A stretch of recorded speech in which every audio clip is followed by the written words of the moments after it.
제가 최근에 청소년부, 청년부 수련회를 가서요, 저 딴에는 놀랐던 일이 하나 있었습니다.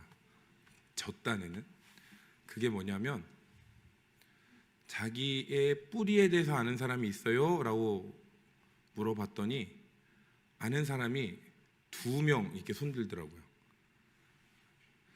저는 언양김가, 울산에 있는 언양김가 위열공파 33세손이라고 합니다. 그래서요, 저는 이 사상교육을 유교 사상교육을 엄청 들어서 이걸 어렸을 때부터 외우고 다녔거든요. 그리고 명절 때는 항상 한복을 입고 동네를 돌아다니면서 세배를 하는데, 항상 저보다 연세가 많으신 이렇게 어른들이 저한테 인사를 하시면서 아이고 어르신 오셨냐고 저한테. 제가 또 저희 집안의 장순이다 보니까 그때는 그게 뭔지 몰랐는데, 아, 커분이 이런 거였구나라는 걸 느낍니다. 그래서 요즘에도 저한테 문자가 하나 날라오는 게 뭐냐면 시제 문자. 아시죠? 시제가 뭔지 아시는 분 손 혹시? 역시 연세가 좀 되신 분들만 아시는. 혹시 자기의 뿌리 아시는 분 혹시 여기는 또 연세가 되시는 분들만 계시니까, 네, 저희 집 이상했던 걸로.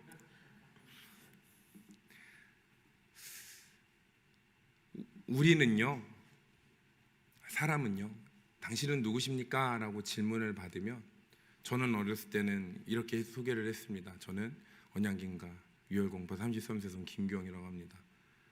근데 지금은 상황에 따라 바뀌는 것 같아요. 요즘엔 이렇게 인사하는 사람이 이상하게 취급하더라고요. 그러긴 사람도 없고, 라이리의 어떤 환경 가운데 가면 저는 라이리 아빠고, 라이미의 환경 가운데 가면 저는 라이미 아빠고, 라이리 엄마의 어떤 환경 가운데 가면 저는 남편이고, 이렇게 소개를 합니다. 절대 저는 김경입니다, 저는 저입니다 라고 소개하지 않습니다. 혹시 그렇게 소개하시는 분 계신가요? 어디에서 누구세요? 그러면 저는 접니다. 당당히 나는 김경, 딱 이렇게만 소개하시는 분 계신가요? 계세요? 계세요? 계신다는. 전 또 그분은 얼굴 한번 뵙고 싶은데, 주님 같은 분이 계시네요. 주님 같은 분이. 그러세요? 저희들의 사람의 정체성은요, 나라고 하는 존재는요,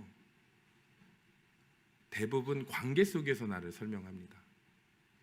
내가 어떤 사람인지를 설명할 때 관계 속에서 설명합니다. 그걸 빼놓고 얘기할 게 거의 없죠. 이름, 나이 정도. 이 말인즉슨 우리는 관계가 정체성이고, 관계를 통해 나가 어떤 사람인지를 유지하고 만들어내고 유지합니다. 그건 모세도 마찬가지입니다. 오늘 본문은 하나님께서 모세를 부르시는 내용입니다. 그런데 여러분들도 잘 알다시피 주일학교 시절을 안 거치신 분들이라도 이 설교 본문은 다 들어보실 거라 믿고, 모세의 반응은 부정적입니다. 이렇게 대범한 사람도 없습니다. 하나님 앞에 이렇게 대들다니요. 저도 하나님 앞에 한때는 대들었더랬습니다. 하나님을 욕하고 저주하고 원망하고. 근데 그때는 제 앞에 떨기나무 가운데 불로 임하신 하나님이 안 계셨거든요. 제 눈엔 아무리 찾아봐도 하나님은 보이지 않았거든요. 그래서 그냥 허공에다 대고 하나님한테 욕하고 원망하고 했더랬는데, 모세는 하나님의 현현이 지금 눈앞에 보이는데도 하나님 앞에 부정적으로 대합니다. 어디서 이런 용기가 날까? 그랬더니요, 모세가 오늘 이 질문하는 내용, 하나님께서 모세를 부르시고 대답하는 내용 가운데서 그 해답이 있습니다. 오늘 본문 말씀 3장 11절에 보시면 이렇게 나와 있습니다. 같이 읽겠습니다. 모세가 하나님께 아뢰되 내가 누구이기에 바로에게 가며 이스라엘 자손을 애굽에서 인도하여 내리이까. 아멘. 하나님께서 모세를 부르신데요, 대답이 이렇습니다. 내가 누굽니까? 히브리어에도 보니까 민 아나키라고 써 있더라고요. 내가 누굽니까? 라고 하는 질문입니다. 모세는 자기 자신의 정체성을 하나님께 묻습니다. 내가 뭔데 가죠? 내가 갈 명분이라도 있습니까?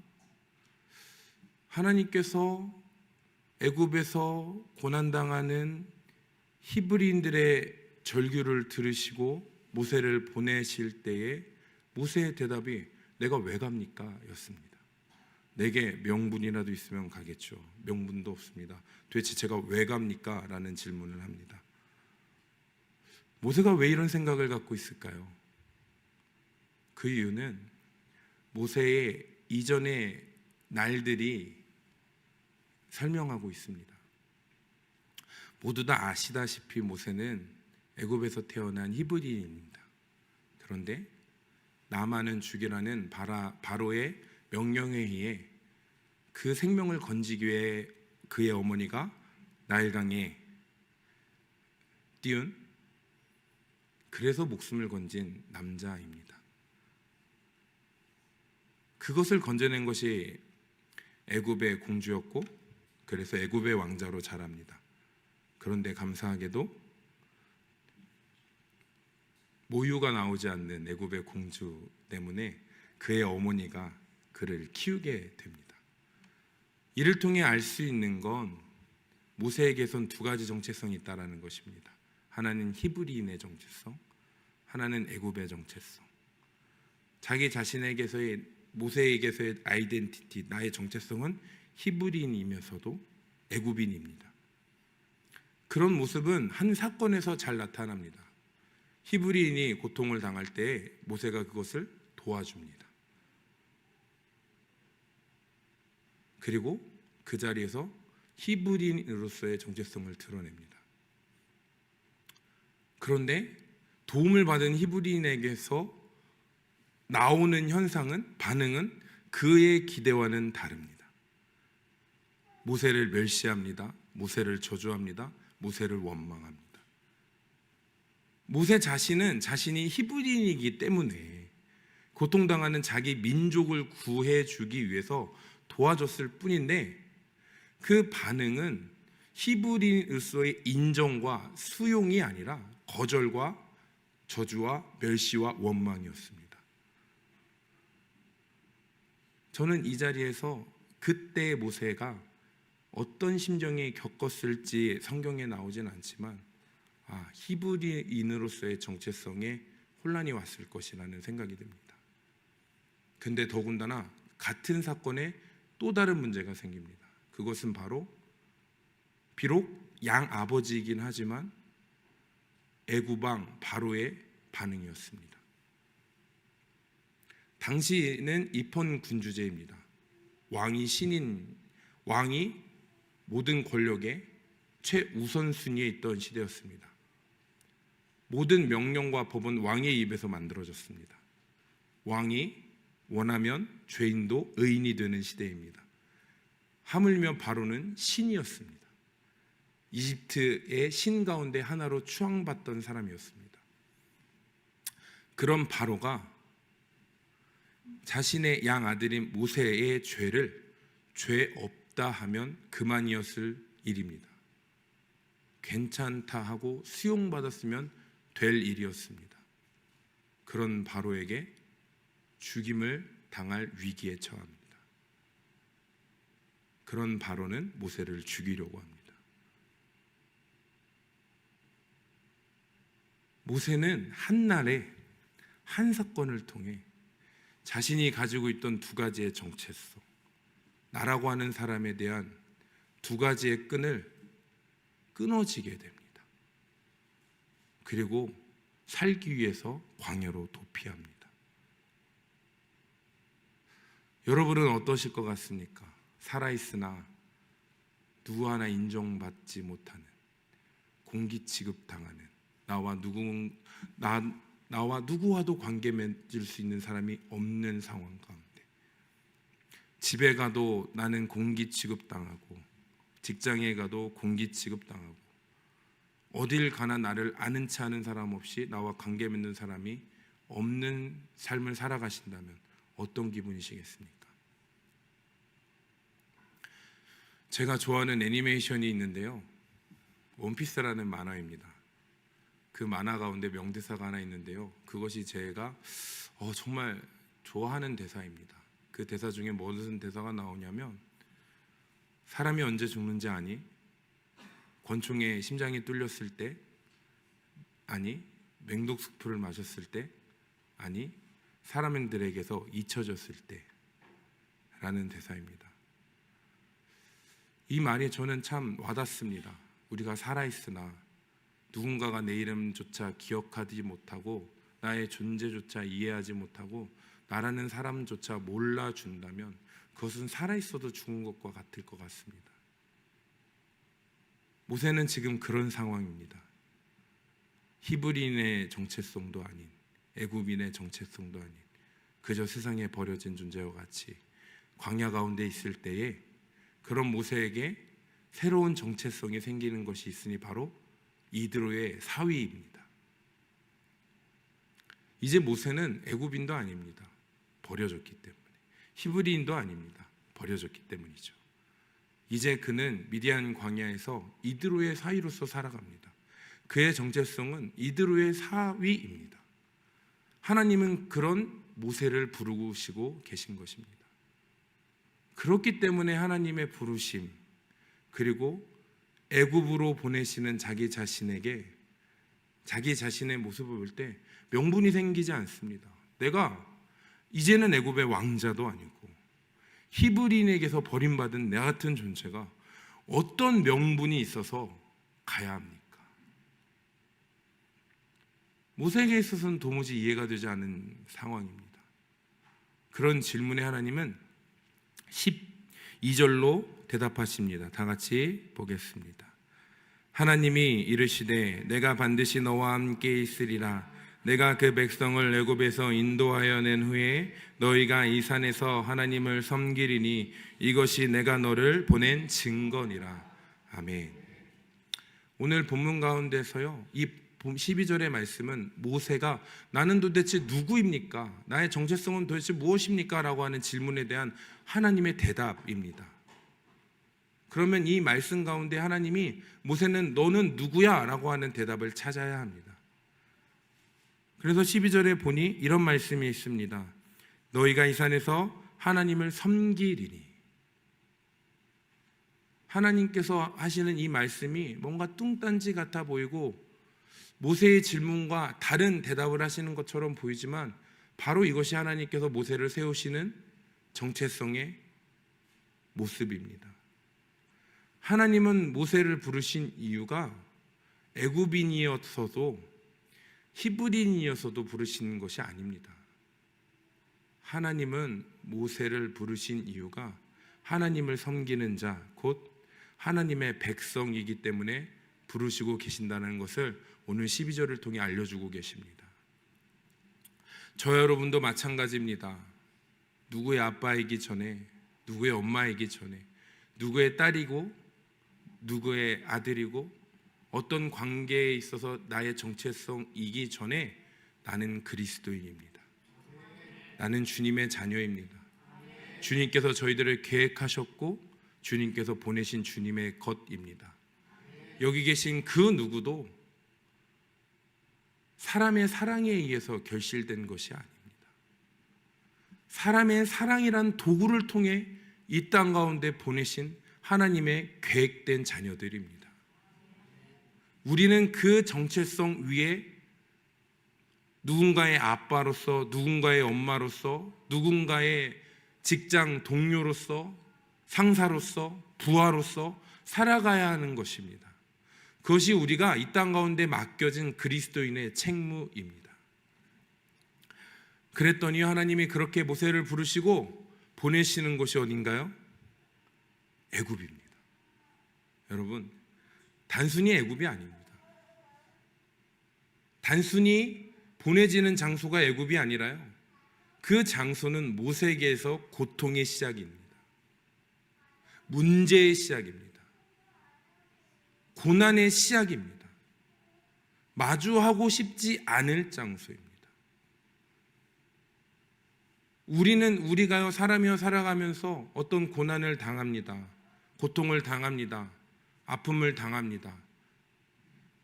그걸 마주하는 것조차가 쉬운 일이 아닙니다. 그런 것을 마주하기보다는 좀 피해 있고 도망가고 싶고 숨어 있고 싶고 어떻게 해서든 이 문제 가운데 나를 보호하고 싶어 하는 것이 우리 사람의 본능입니다. 왜냐하면 문제 가운데 있는 내 자신이 당할 고통과 아픔이 너무나도 크기 때문입니다. 그런데 하나님께서는 그런 모세를 그런 고통 가운데 보내십니다. 가라고 하십니다. 문제의 근원 가운데 가라고 하십니다. 그랬더니요, 모세가 어떻게 말하냐면, 아이고 주님, 저는 말 못해요. 저는 할 수 없어요. 라고 말합니다. 이 말을 좀 달리 표현하면 이렇게 될 것 같습니다. 하나님, 저 말 못합니다. 말할 수 있으면 갈게요. 하나님, 저 능력 없습니다. 능력이 생기면 갈게요. 갈 수 있을 것 같아요. 하나님, 바로가 너무 두렵습니다. 그들이 하나님을 뭐라 알겠습니까? 그들이 하나님을 알게 된 이후에 좀 상황적으로 여건적으로 좀 지금보다는 괜찮아지면 제가 가겠습니다. 그랬더니요, 하나님께서 그래? 그럼 네가 갈래? 그렇게 되면 갈래? 라고 응답하시는 게 아니라요, 너 그냥 가 라고 말씀하십니다.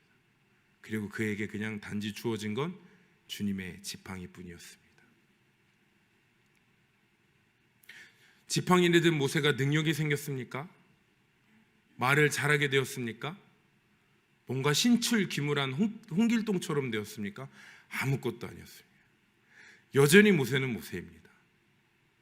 그런 모세의 모습을 잘 나타내는 것이요, 말씀에 나타나 있습니다.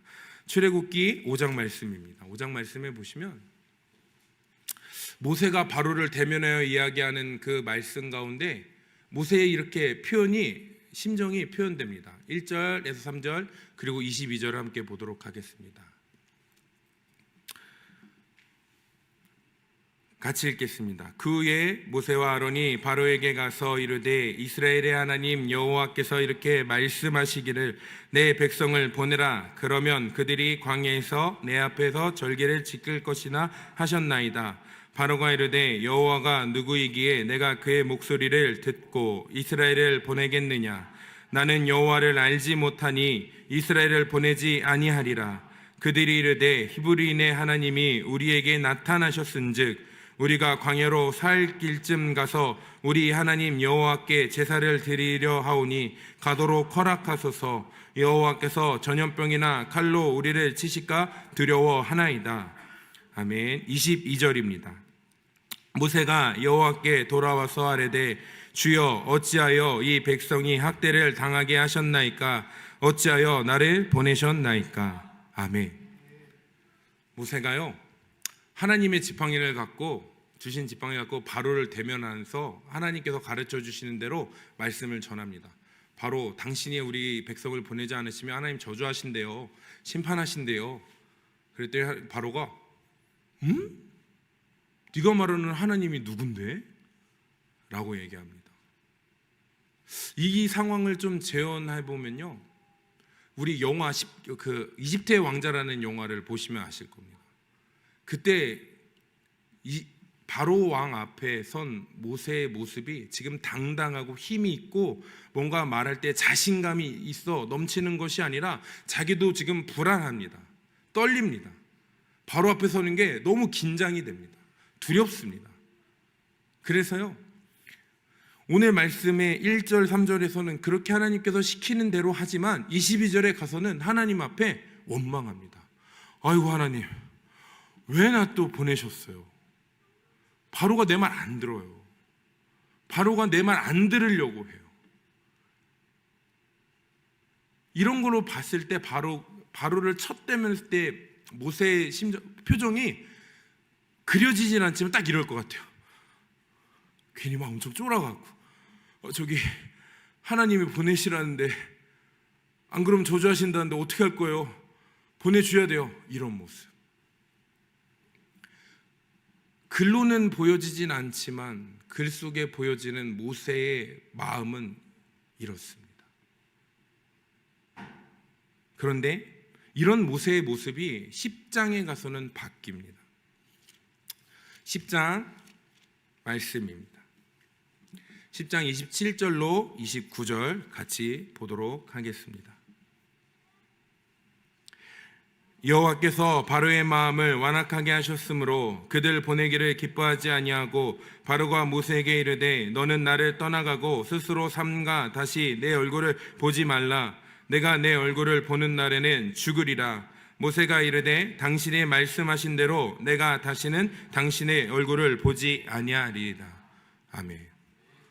지금 바로가 대답하는데요, 말대꾸합니다. 이런 표현이요, 영화에선 잘 나타났어요. 처음에는 이렇게 좀 쫄아갖고 하나님 보내시라는데요 이러더니요, 어느 시간 가니까 또 바로를 만나면서 얘기하는데 막 노래를 하더라고요. 영화를 보니까 와, 하나님이 우리 백성을 보내라셨어 막 이러면서. 그런 모세의 모습 속에는요, 자신이 넘쳤습니다. 하나님 보내신 사자와 같았습니다. 무슨 일이 있었을까요? 이 5장과 10장 사이에 다 아시는 내용입니다. 10가지 재앙이 있었던. 저는 이 10가지 재앙이 참 의문스러웠습니다. 무엇이 의문스러웠냐면, 첫 번째, 왜 하나님은 바로의 마음을 완악하게 하셨을까? 처음에 완악하게 하셨습니다. 그래서 4가지 재앙이 일어났습니다. 그때 마음이 좀 풀려서 어느 정도 바로가 보내주려 할 때 다시 마음이 완악해졌습니다. 그래서 다시 재앙을 내립니다. 그래서 9가지 재앙이 내려졌을 때 바로의 마음이 풀립니다. 그래서 보내려고 했습니다. 근데 바로의 마음이 다시 완악해졌습니다. 그리고 그 이유를 하나님이 그렇게 하셨다라고 성경은 이야기합니다. 2가지. 그러니까 두 번째는 그런 10가지 재앙을 보고 애굽에서 나온 히브리인들의 믿음이 좋아졌냐? 그렇지도 않습니다. 광야 가운데서 히브리인들의 고백은 늘 원망과 불평이었습니다. 다시 돌아가고 싶어 했습니다. 왜 우리를 여기서 꺼내서 죽게 만드니? 네가 말한 하나님은 어디 계시니? 너가 도대체 뭔데 우리를 이 죽음 가운데 내몰았니? 히브리인들의 믿음도 썩 좋아지지 않았습니다. 그렇다면 이 10가지 재앙의 이유는 무엇일까? 봤더니요, 모세의 믿음이었습니다. 10가지 재앙이 일어나기 전에 모세는 하나님의 이름으로 나아갔으나 두려워했습니다. 걱정했습니다. 여전히 하나님의 자신에 대한 확신과 대담함이 없었습니다. 그러나 한 가지 재앙이 일어날 때마다 모세 안에선 확신이 들기 시작했습니다. 하나님에 대한 믿음이 생기기 시작했습니다. 그리고 10가지 재앙이 끝난 후에 모세는 비로소 홍해에 지팡이를 던지는 주님의 백성이 되었습니다. 여기 계신 주님이 사랑하시는 모든 성도 여러분, 우리는 믿음으로 구원을 받습니다. 그러나 믿음으로만 구원받지는 않습니다. 우리는 구원받는 그날까지 끊임없는 변화의 과정을 거쳐야 합니다. 그 변화의 주체는 말씀입니다. 주님께서 말씀하시는 대로 우리는 우리의 삶을 변화시켜 나가야 합니다. 우리의 모든 죄성은 벗어버리고 끊임없이 우리는 주님이 우리에게 주시는 말씀을 주시는 그 말씀으로 우리를 변화시켜 나아가고 성장시켜 나아가고 발전시켜 나아가야 합니다. 우리는 주님께서 우리에게 새 포도주가 되라고 말씀하셨습니다. 그리고 새 가죽 부대에 담으라고 말씀하셨습니다. 우리는 끊임없이 주님의 나라에 이르기까지 늘 변화해야 합니다. 단순히 오늘 내가 예수님 믿는다 해서 천국 나라를 확정받은 것이 아닙니다. 그것은 주님의 몫입니다. 우리는 주님이 우리의 이름을 부르실 때까지 끊임없이 변화되어야 합니다. 그런데요, 그 변화의 장소가 어딘 줄 아십니까? 고난의 장소입니다. 고통의 장소입니다. 내가 가장 두려워하는 그곳입니다. 내가 가장 마주하기 싫어하는 그 장소입니다. 내가 가장 피하고 싶어하는 그 장소입니다. 혹시 여기 모이신 성도님들 가운데 위기 가운데 계십니까? 고난 가운데 계십니까? 꼭 해결받았으면 하는 문제 가운데 기도 제목이 있으신 분 계십니까? 우리가요, 어떤 기도를 할 때요, 한 가지 늘 오류하는 제목이 있습니다. 그것은 조건을 위한 기도입니다. 마치 모세와 같이, 하나님, 제가 말을 잘하게 되면 갈게요. 하나님, 제게 이런 걸 채워주시면 해볼게요. 하나님, 저에게 이만한 해결할 수 있는 능력을 주시면 해볼게요. 하나님, 저에게 그래서 능력 주셔야 돼요. 물질 주셔야 돼요. 능력 주셔야 돼요. 힘 주셔야 돼요. 할 만한 담대함 주셔야 돼요. 때로는 하나님이 그런 기도에 응답하십니다. 그래서 뭔가 채워졌을 때 맞아, 이게 가라앉는 신호구나 하고 갈 수 있게 하십니다. 그런데요, 우리 삶의 대부분은 그렇지 않습니다. 왜냐하면 우리 사람이라고 하는 존재가 조건이 이루어졌을 때 하나님의 역사가 이루어지면 하나님의 영광이라 말은 하면서 그 조건을 우상시하는 존재이기 때문입니다. 한 가지 예를 들어볼까요? 저에게 어떤 사람이 500만 원의 재물이 필요한 상황이라고 가정해 보겠습니다. 그래서 하나님께 500만 원을 달라 기도합니다. 그랬더니 하나님이 500만 원을 주시는 거예요. 재정 가운데. 그래서 어떤 문제가 해결됐습니다. 그러면 말로는 하나님 은혜입니다 라고 고백하면서도 그 사람의 본연에는, 생각 가운데는, 삶 가운데는, 근원 가운데는 물질 해결한 것으로 생각합니다. 그래서 똑같이 물질이 문제가 생겼을 때 물질을 구합니다. 근데 아무리 기다려도 물질이 안 주셔요. 또 기도하는데. 그럼 어떻게 할까요, 그 사람이? 하나님이 아닌 다른 물질을 구할 방법을 찾습니다.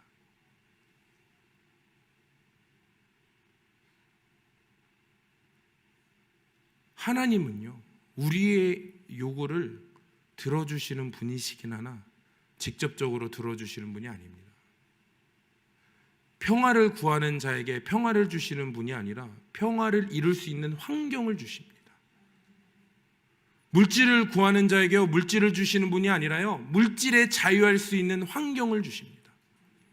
500만 원이 있으면 살겠다는 사람을요, 훈련시키셔서요, 내 생각엔 500만 원이 필요했는데, 이것이 있었으면 살 것 같았는데 없어도 사라지네. 500만 원 없어도 살 수 있네. 하나님이 나를 살리시네, 먹이시네, 입히시네, 이기게 하시네, 승리하게 하시네. 나에겐 물질이 필요 없었네. 하나님이면 되네 하는 순간에 500만 원 주십니다. 500만 원만 주시겠어요? 1000만 원, 10억 원, 100억 원, 1000억 원 물질을 허락하십니다. 왜냐하면 그 사람은요, 물질로 죄 안 질 사람이거든요.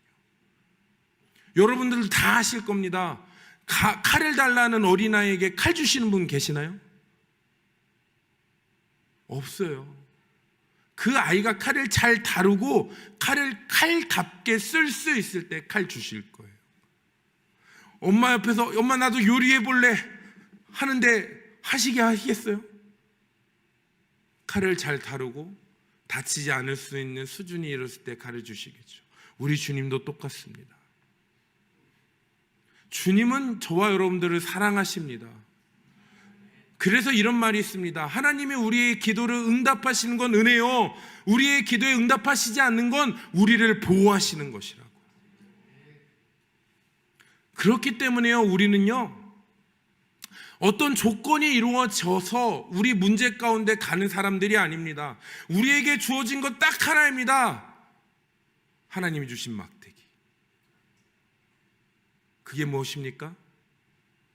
우리 주님이 지신 십자가입니다. 우리 주님이 흘리신 보혈입니다.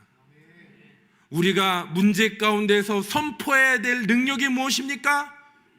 바로 우리 주 예수 그리스도의 이름의 능력입니다. 우리의 힘이 아닙니다. 우리의 능력이 아닙니다. 우리가 만난 모든 문제 가운데서 우리가 구하고 선포해야 될 이름은 우리 주 예수 그리스도밖에 없습니다. 우리가 이 세상을 이길 힘이 어디 있겠습니까? 물질이겠습니까? 건강이겠습니까? 여러분들이 살아오신 세월이시겠습니까? 지혜이겠습니까? 가족의 단합이요? 능력이요?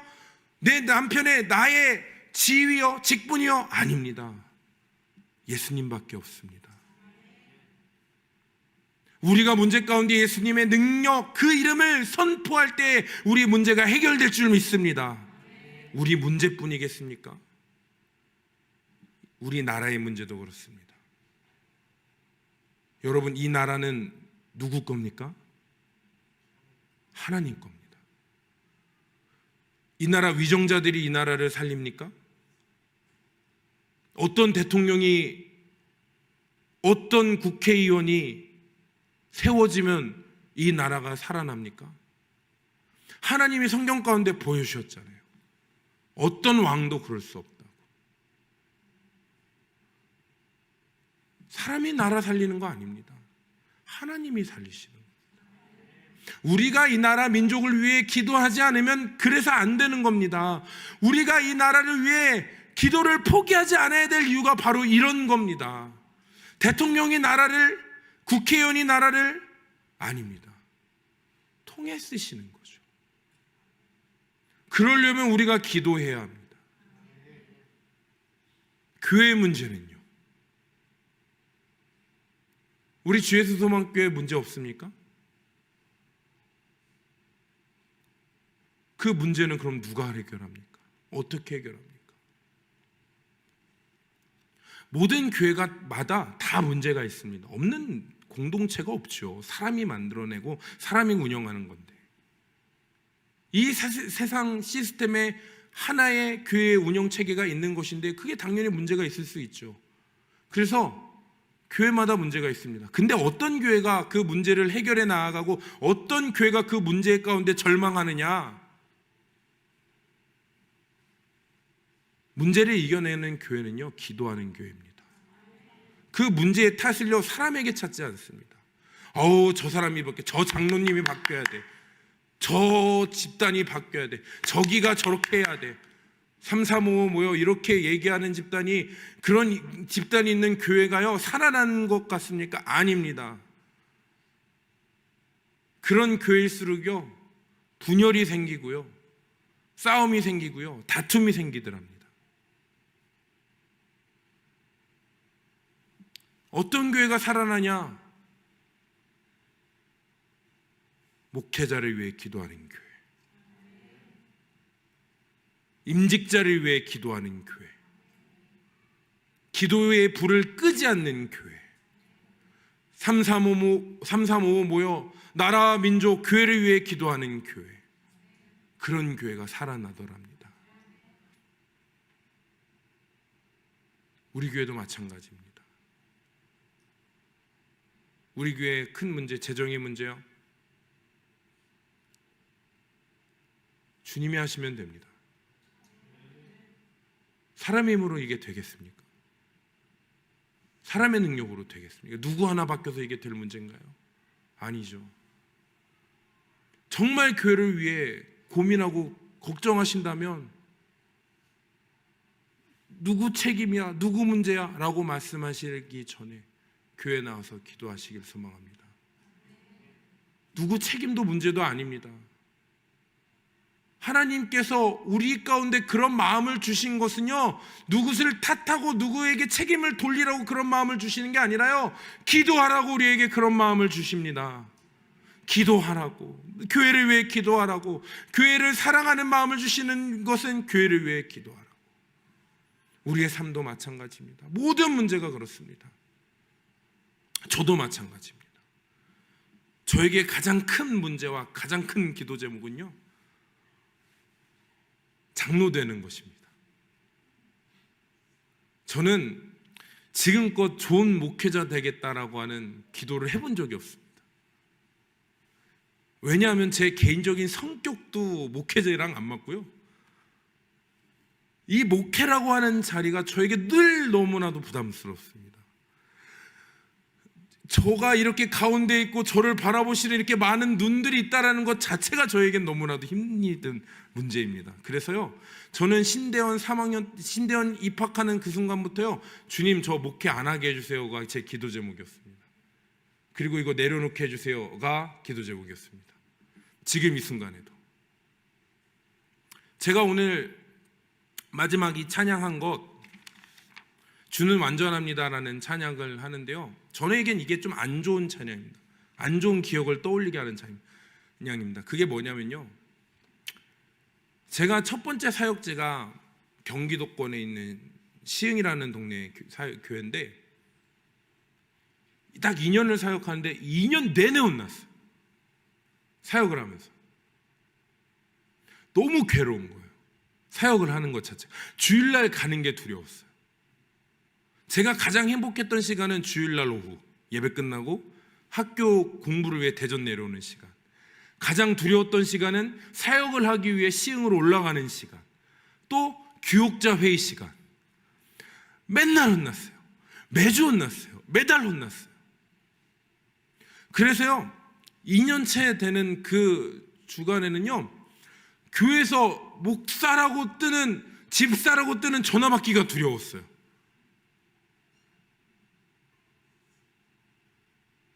그래서 2년차 되는 그 여름 휴가 때 제가 언제 휴가를 나갔냐면, 교육자 회의가 있는 날 나갔어요. 일부러 갔다 와서 엄청 혼났어요. 너는 휴가 때 휴가를 꼭 골라도 그날 가냐고. 결혼하는 날짜도 3월 1일 날 했더니 너는 꼭 그날 결혼하냐고. 뭘 해도 혼나는 거예요. 근데요, 지금은 제가 웃으면서 얘기하지만 그때는 너무나도 싫었어요.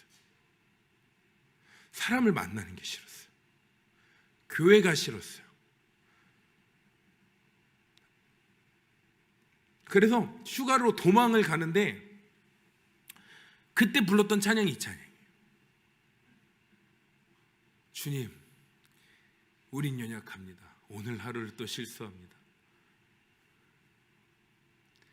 그때부터 저는요, 지금껏 단 한 번도 제가 이 목사를 유지하기 위해서 주님 도와주세요라고 기도했던 적이 없습니다. 지금도 마찬가지고요. 근데 하나님이 안 벗기시더라고요. 이 옷을 좀 벗겨주셨으면 좋겠는데, 날 좀 자유하게 해주셨으면 좋겠는데, 저를 늘 세우는 것은 강대상이고요, 영혼들 앞이고요, 저를 늘 목사라고 불림받게 하고요, 가장 듣기 부담스러운 이야기가 목사님 은혜 받았습니다. 저 얘기는 꼭 계속 목사하세요라고 들리는 거. 그래서요, 저는 이거 주님께 맡겼어요. 저에게 애굽은 목회직입니다. 그래서 저는 늘 이거 하나님 앞에 맡깁니다. 제 능으로 하지 않습니다. 제 성격으로 하지 않습니다. 저에게 가장 맞지 않는 옷 입고 모세와 같이 하고 있습니다. 그랬더니요, 기적이 일어납니다. 제 힘으로 하지 않는 모든 일들에 은혜 받으시는 분들이 계시더라고요. 하나님을 만나시는 분들이 계시더라고요. 삶이 변화되시는 분들이 계시더라고요. 그걸 보면서요, 왜? 맞습니다. 여러분 능력 없으실 거예요. 힘 없으실 거예요. 여러분들이 마주한 그 어떤 고난과 역경 이겨내실 힘, 능력 생기시지 않을 거예요. 그런데요, 이미 여러분들에게 주어졌습니다. 그게 무엇이죠? 예수님의 이름이요, 기도의 능력이요. 그래서 여러분, 우리가 기도하면 됩니다. 여러분들에게 가장 큰 능력은 기도입니다. 그때 여러분들에게 일어날 일들은요, 여러분들이 상상할 수 없는 일들입니다. 언제 모세가 하나님께 나일강이 변해요, 피로 변하게 해주세요, 우박이 떨어지게 했어요, 메뚜기가 개구리가 창궐하게 해주세요, 이가 창궐하게 해주세요, 악질 독종이 일어나게 해주세요, 기도했던 적 있습니까? 생각도 못하죠. 그저 모세는 하나님의 능력 의지하며 나일강을 쳤을 뿐입니다. 선포했을 뿐입니다. 우리가 상상할 수 없는 일, 모세가 상상할 수 없는 일이 하나님을 의지할 때 우리 삶에 이루어집니다. 여러분들이 기도하시는 제목이요, 여러분들이 기도할 수 없는 제목으로 이루어지십니다. 여러분들이 상상할 수 없는 기도 제목들이 여러분들의 삶에 이루어질 것입니다. 그것을 통해, 여러분들을 통해 하나님의 나라가 이루어질 것입니다. 세상이 변할 것입니다. 교회의 문제가 해결될 것입니다. 우리가 예수님의 이름으로 기도할 때 여러분들에게는 능력이 나타날 것입니다. 우리 이 시간 기도하고 찬양하고 기도할 건데요, 우리 나라와 민족을 위해 먼저 기도하셨으면 좋겠습니다. 너희는 먼저 그의 나라와 그의 의를 구하라. 그럼 너에게도 하시리라. 그의 나라는 하나님의 나라입니다. 이 세상 나라가 아닙니다. 그런데요, 우리를 보내신 곳은 이 세상입니다. 교회가 아닙니다. 교회에서 아무리 세상 하늘나라 만들어봤자 이 교회 문 밖에서는 하나님의 나라가 어딘지 모릅니다. 무엇인지 모릅니다. 저 세상 밖에서는 여전히 우리는 기독교입니다. 이번 주 주일 말씀 들으셨잖아요. 우리가 어떻게 하느냐가 교회의 이미지고 그리스도의 이미지입니다. 예수님이 멍멍이처럼 살아서 교인이 기독교 됐습니까? 그 이미지는 다 우리가 만들어 온 거죠. 그래서 우리 시간 찬양하고 기도할 때, 주님, 먼저는 우리 나라와 민족을 위해 기도하겠습니다. 오늘 저 작정하고 왔어요. 겨울 수련회 하기로. 첫 번째는 나라와 민족을 기도하겠습니다. 그리고 두 번째는 여러분들의 삶을 위해 기도하시겠습니다. 하나님, 저에게 주어진 건 능력이 아닙니다. 주의 능력, 주의 이름입니다. 내 삶 가운데, 내 가정 가운데, 내 가문 가운데, 내 이름 가운데, 내 생활 가운데 덮쳐진 애국과 같은 문제가 주님 앞에서 해결되길 원합니다. 주님 도와달라고 우리 시간 통성으로 기도하길 원합니다.